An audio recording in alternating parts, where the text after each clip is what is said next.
What's going on, everybody? Saul Sunforge here for Dungeons and Taverns. This is video 8 of 10 before the end of January to celebrate OGL 1.0 victory. So if you enjoy the pace, this content, my humor, anything about this channel, go ahead and like and subscribe, comment down below, and tell somebody else about the channel to help us grow. Thank you. This video is on 5 different ways to increase the speed of your combat. TTRPGs are a lot of fun, and things don't always go so fast, though.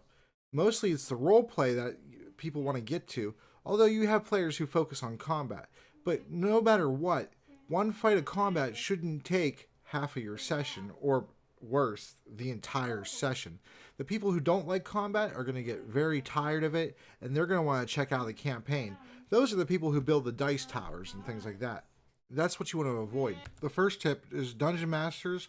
When you know there's going to be combat that session, roll initiative for all the monsters right away. You can also have the players do this before the session starts, or like at the start of the session. So if there is combat, that will be their initiative. So this way you don't have to take time before the fight starts to everybody roll initiative, and then you do your initiative trackers. You set them up on your screen, or you take the time to put them all in Roll20 in ascending order, and that takes even longer than actually writing them out at a table. So instead, just roll them in advance. The next thing you could do is roll your 20-sided dice to attack and your damage dice at the same time. So this way, if your attack does hit, you'll already be able to calculate the dice instead of getting out your D6s or your D8s and then rolling your damage afterwards. That little bit of time that it saves, times every single person, times however many rounds the combat's going to be, it could save you 10-15 minutes of your fight just doing that. This next rule is for our players, and that is to look up your spells before it's your turn. Nobody wants to sit there and watch you look through a book all day. You should know what your spells do generally. Even a new player, you should probably look at your spells just a little bit. Just be cognizant of everybody else at the table spending their time to have fun as well. And it's not fun watching somebody leaf through tomes and volumes of books looking for the perfect spell to cast. You might not be in the perfect situation all the time to cast the perfect spell. It's fine not to use the ideal of every single thing in every single situation. How is that fun? Just assume that you did the thing and then just don't play. Or just read a book. You're not made to succeed at everything. So learn a few spells, and so if you can't think of a spell that you want to cast because you don't use those spells too often, like usually your more powerful spells, just have a few in your head so this way you do something. Nobody should be getting 5 minutes each turn to decide what's going to happen. If you have 5 players and each player takes 5 minutes, that's 25 minutes per round until it gets back to the other person's turn. So if they take 5 minutes, they're going to be sitting out of the game for 20 minutes before it gets back to them. Why would they be interested in that? Make combat go faster. The fourth tip is narrative. For Dungeon Masters, when you describe fights, if there's a lot of enemies, you want to make it so it's as narratively driven as possible. You don't want to keep restating over and over again what has happened in that round of combat.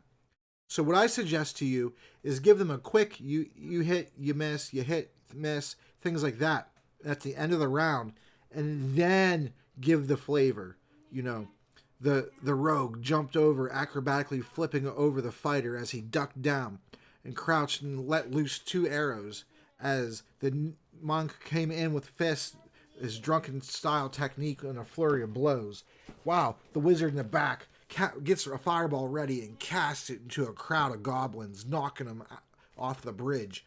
That is a lot faster and a lot better, and you can picture it in your head, and it makes every combat amazing. The last thing I can think of, don't spend too much time arguing over the rules. The rules are really there as a template to guide you. They're not firm and fast. There's actually a rule in the Dungeon Master's Guide that the DM is free to change, modify, add, or use whatever rules they want because they're the Dungeon Master. And so sometimes what's fun is better than what's written. And sometimes what's written does not make perfect sense and contradicts itself with other things. Remember who owns this game right now. It's Hasbro. They sell Monopoly and My Little Ponies and Transformers. And we just went through a situation where we clearly know that most of those people, on at least the higher ups in Hasbro and maybe in Wizards of the Coast too, they just don't play hobbies. They don't play TTRPGs. You know, some of them might not even know what the heck a D&D is. So players, if you know for sure that your DM said something that was wrong, I want you to understand they weren't trying to screw you over. Not usually. It's just that's not the way it is. Maybe it was more adversarial back in like second edition and 3.5 it was a bit. But fifth edition it isn't like that anymore. So if there's something you want to do, maybe let the DM know. Maybe write down something when it's somebody else's turn to ask the DM. Pass them a piece of paper with your question, and then your DM will answer the question and pass you back your piece of paper. So you'll know on your turn that you're able to do that action. The speed at which combat goes is something that is one of my focal points. In the system that I'm making in my world called Resnium, combat's going to go very fast. It's going to go much faster, and it's going to be more cinematic as well.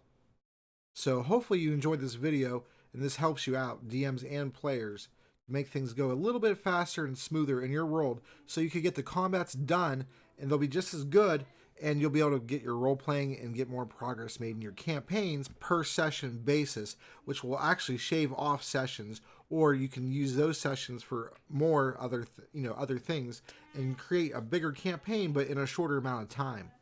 So go ahead and give it a try. Let me know it down in the comments section if what you think. If there's any other methods that you have to make combat faster, let me know. Give you a bonus one. DMs, if you have too many enemies, instead of it rolling for each individual enemy, stack them. Okay? So you add their hit points together, and then each each additional enemy adds +1 to that stack's attack, right? And their defense, obviously leave their AC the same.